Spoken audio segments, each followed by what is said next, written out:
In honor of our 30th anniversary, we thought it would be great to take a look back at the factors that we believe helped drive our success and brought us to where we are today and will serve as the foundation for our success in future years. We call them our 5 Ps. David and I are going to be here and kind of give you an idea what those Ps mean to us and why we think they're important. Okay, the first P is people. Being here today, you've got an opportunity firsthand to interact with our people. And I hope you come away with the same impression we do. We couldn't be prouder of them. We think we've got an exceptionally bright and talented team. And we mean team in every aspect. That's why we have Team Emerald on our website, on the back of our shirts. We approach everything from a team basis. And one of the great things about our teams, we've done a great job, we believe, of attracting those highly talented, great people, and being able to retain them for long periods of time, which we think is unusual in this industry. And if we go to the next slide, it starts with the portfolio management team, where if you look just first at the small cap growth team, myself, Stacy Sears, and Ken Mertz, over 100 years of experience, and we've been working together as a team for 30 years with Ken and Stacy. And I'm the new guy on the team. I've only been here 28 years. So I think that speaks to the longevity and the consistency. But when you go beyond that and look throughout our research team, and you'll see that 14-person team with, I believe, 18 years of experience, that, when we look at this, we say, okay, we've got the advantage of having veterans on our team like Derek Fisher and Scott Blumenthal that know their respective industries and sectors better than anybody. We have the scientific expertise with our PhD MBA team of Terry Smith, Nishit Trivedi, and Nate Jones that really bring that scientific expertise. And we have always believed, particularly in the healthcare space, but also true to some degree in technology as well. It's where the science meets the financial expertise. If you do that well on both sides, you're going to have the best and most consistent performance over time. It also goes to our next generation, which, earlier you met Peter and Eric, and many of you have met Tate Hutchinson, our latest addition from an associate basis, of taking these people through our internship program, having them serve as an apprentice for a few years, and then when they're ready, as Peter and Eric have recently made that step, starting to take on their own expertise. But the last thing I'll mention, it's not just small cap. It's really throughout our organization. So when you look at our mid-cap and all-cap teams, David Volpe and Steve Amsterdam have worked together for over 20 years. On the financial services, the banking and finance team, Ken Mertz and Steve Russell have worked together for over 20 years. It brings us that consistency that I think is unique in this industry. With that, let me hand it over to David for the second P. Thanks, Joe, and welcome everybody, including those on Zoom. So the second P, and I don't know if I like the P's or not, but certainly the attributes that really highlight what we have done and where we're going is our philosophy. And I look back, and in a lot of ways I feel like a proud uncle or grandfather, because 28 years ago, Joe Bessiker came to me. I was the first deputy city controller in Philadelphia, was the CIO of a pension plan, and he came to me with this idea. Small cap is an inefficient asset class. You can do the research to exploit that asset class, deep, fundamental, bottom-up research. And I kind of looked at him like, what are you, crazy? And think about it, 28 years later, we've applied this philosophy year in, year out, and the idea being, again, that many parts of the equity markets, small cap in particular, are inefficient. Sorry, Eugene Fama, the efficient market hypothesis. Small caps are inefficient, and they've become more inefficient. If you go to the next slide, there's a slide we've used for a couple of decades, just updated, and it shows that, surprise, surprise, as you go down market, the smallest names, you have really lack of sell-side research coverage. And hate to say it with all the sell-side guys here in many cases, but it's gotten worse, where because of lack of investment banking dollars and liquidity and the like, it's only gotten worse. And it really highlights the need for a manager like Emerald with a deep bench of research to be able to apply that philosophy, which again is small cap market being inefficient and the ability to exploit that year in and year out. So I'll turn it back to Joe in terms of our process. As David said, the third P is process. We're a process-oriented team with a process-oriented culture. It's in our DNA. And we think that that process orientation leads to the consistency and repeatability. If you go to the next slide, you'll see our research process. Many of you, if you've been a frequent Groundhog attendee, you've seen the 10-step research process before. And as Joe talked about earlier, really the core of that is getting out in the field, seeing the companies, meeting with the management teams, touring the manufacturing facilities, the distribution centers, the retail outlets, the innovation centers, and getting to understand where those companies are investing, where the opportunities are, maybe where the weaknesses are too. And we do over 2,000 of those a year, and I tell you, it feels great to be getting back out in the field as the pandemic has waned and getting back to those on-site, person-to-person, in the factory type meetings. And then you don't just stop there. You've got to go out and find the, you can't take that company's word for it. So we go when we talk to the customers to get their perspective on why they bought that product or service and what they thought of it. We talk to their competitors, oftentimes seeing the other side of what's going on in the industry. We talk to the suppliers.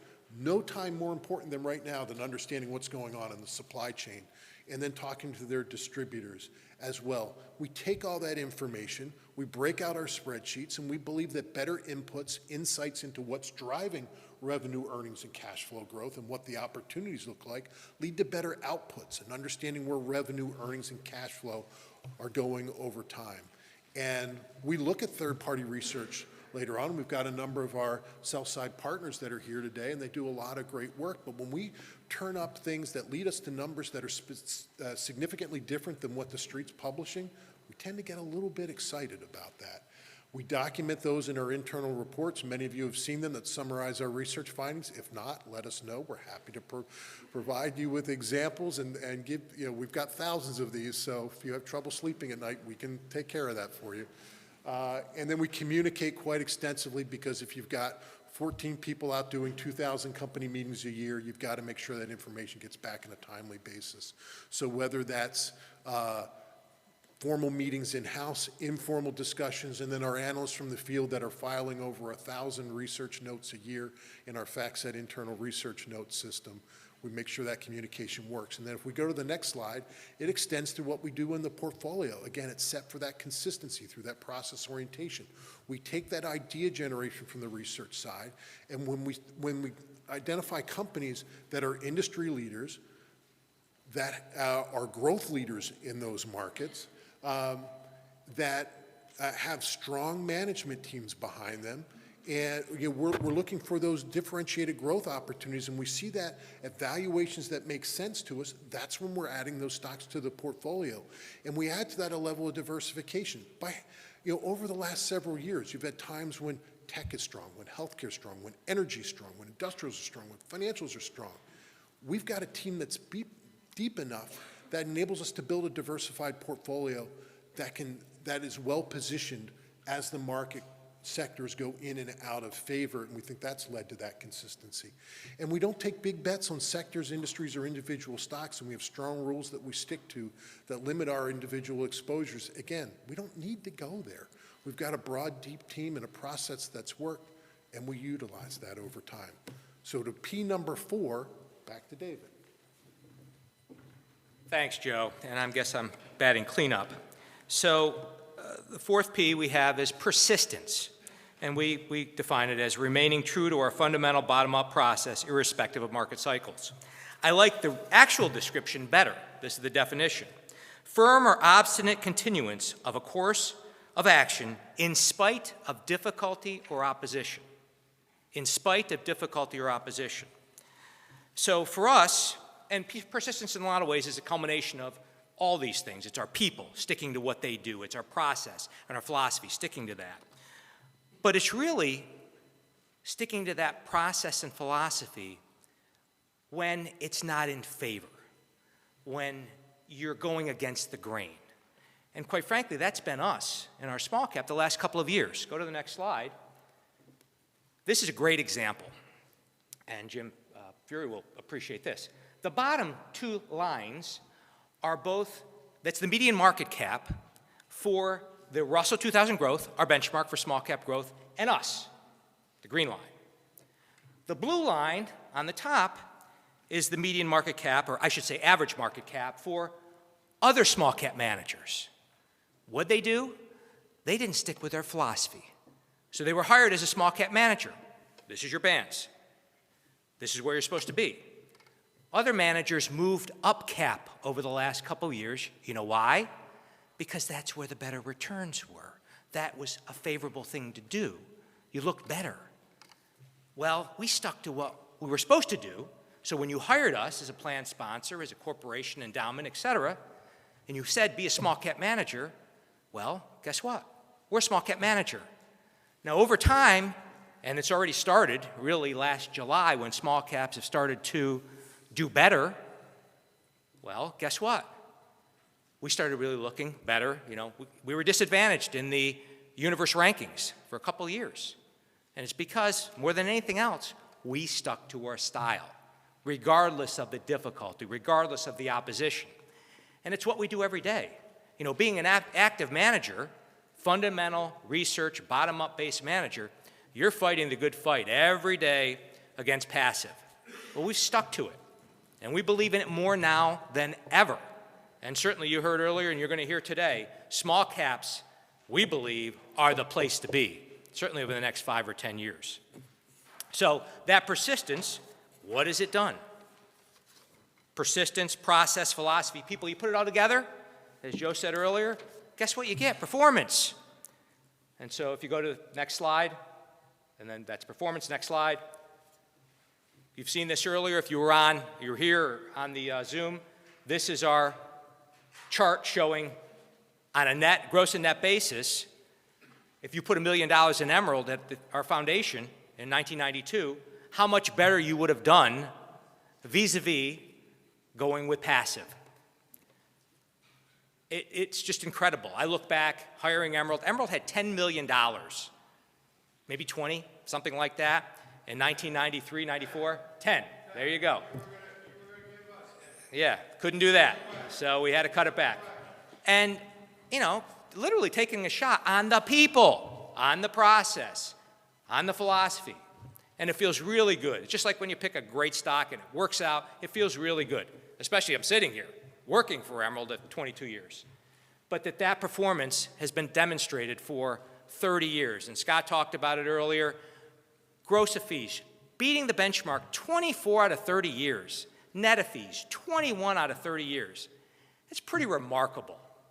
So it does me proud, as the proud uncle or grandfather or whatever you want to call it, being here and helping, you know, Emerald start many, many years ago and seeing all of our people here and, you know, having a role and just seeing that those 5 Ps have really, really worked. They've worked for the last 30 years, and there's no reason to believe that they won't work for the next 10, 20, and 30 going forward.